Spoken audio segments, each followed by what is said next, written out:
Hi everybody, welcome back to Cali Close-Up. I'm Sarah. And I'm Diana, and today we are here in the San Fernando Valley at the Valley Relics Museum to go see a little bit of history of the valley. Yeah, you know it's Cali Close-Up. The journey's just begun. Cali Close-Up. Come on in and join the fun. Tucked away in the heart of the San Fernando Valley, the Valley Relics Museum is a true treasure trove of historical artifacts. This place is a haven for anyone who's curious about the rich heritage of this incredible region. From rare documents to vintage neon signs and everything in between, this museum's collection is jaw-dropping. You'll find yourself transported back into time as you explore photographs, postcards, yearbooks, and even clothing from the valley's past. It's like stepping into a time machine. The Valley Relics Museum goes beyond showcasing these artifacts. As a nonprofit organization, they have a noble mission to preserve and protect our local history and its precious artifacts. They're passionate about educating the public and ensuring that the legacy of the San Fernando Valley lives on. Whether you're a history buff or a curious local or just someone who loves to explore, there's something here for everyone. You can dive deep into the stories behind the iconic neon signs that once lit up the valley's streets. Or you can learn about the fascinating history of the BMX bikes in the area. The Valley Relics Museum is a place where history truly comes alive. So, if you're looking for an unforgettable experience, make sure to add the Valley Relics Museum to your bucket list. Hi, I'm Tommy Gelinas. I'm the curator and founder of the Valley Relics Museum, located at the Van Nuys Airport in Lake Balboa, California. Where do you acquire all of this wonderful relics? I like to call that the history watchdogs. Okay. So the community knows that we're the only thing around LA that's protecting, preserving local history. You know, there's a lot of people out there thinking they're protecting history, but what they're doing, they're just crying about it, they're complaining about it, and then things get lost. So having that balance where we really want all of the landmarks to stay up. We want the businesses to go on forever. Yeah. Unfortunately, doing this for the last 25 years, that's not the case. So you have to have a relationship with the business owner, a relationship with the city. We're there as a last result to grab whatever you can. Wherever we can. We get a lot of phone calls where a lot of our fans and a lot of our supporters and community will call and say they just put a fence around this particular location. Yeah. They have a demo permit up. Can you get over there? And literally, we can rescue anything within an hour or two. Wow. A lot of cases, 24 hours.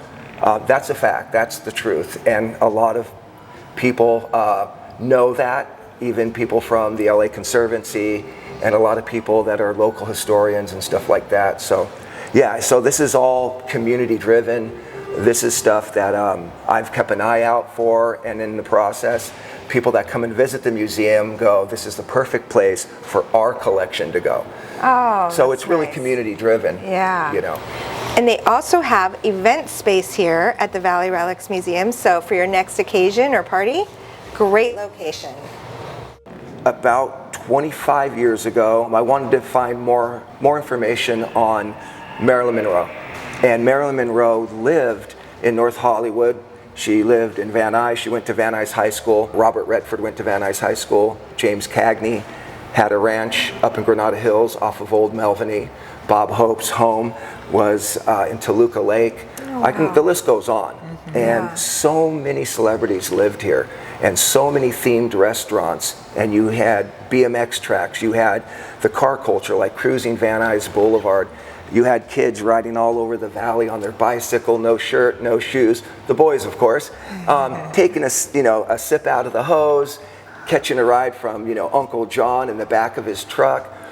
Things started to disappear, and you kind of don't put it together till you go, I want to go to this restaurant I used to go to with my parents, and lo and behold, it's gone. But the Valley Relics Museum, encompasses everything Southern California, everything pop culture.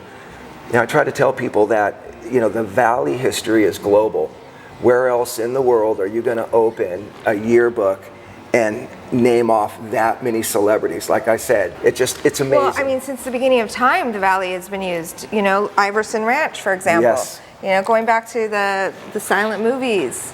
It was a major area for filming. It was Hollywood in its own right. It really was. You know, there's so many from Universal. The Westerns. Yeah. You had, Universal, Republic Studios. I mean, so many movies. Even E.T. and Bad News Bears were filmed here. Right, Doesn't get better than that. So if you want to come over here, I could show you.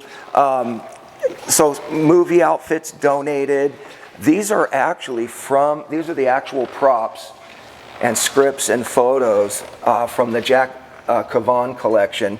So when you're looking at this stuff, these are all original movie props from Creature from the Black Lagoon and things like that. Licorice Pizza was a chain of Southern California record stores. It was one of the coolest, most popular record stores in Southern California. Sam Goody, the corporation, bought them out, but this is one of the original Licorice Pizza signs from 1969. Oh, wow. And it was donated by the founder, Jim Green. And the original cash register, the original counter, which was hand painted. This is all from 1969, from the very first Licorice Pizza location that started in Long Beach. The other thing that was pretty cool in the Valley was Nuys, the famous rodeo tailor. He designed all the outfits. Anyone that was ever in a country western movie or band all had to have a Nuys outfit. He was the first to put the rhinestones on all the cowboy outfits, do the embroidery. But a lot of his outfits went from Roy Rogers to Del Evans to even David Lee Roth. He made Elvis Presley's Gold Lame suit, which a few years back sold for over $1 million. Wow. A lot of the stuff is from his store. These are original artifacts from the employees and owners of the Palomino. They were one of the first venues to get an award. Whoa. So this is all, this belonged to the guy that managed the Palomino, the PAL, which was the owner's license plate. Oh, that's cool. You know, even some contracts from the Palomino. So these are the things that the Valley is responsible for, you know? Yeah. Breaking in musicians, making cars, satellites, rocket engines. The history needs to be represented. History needs to be fun. And, you know, I did it as just a hobby.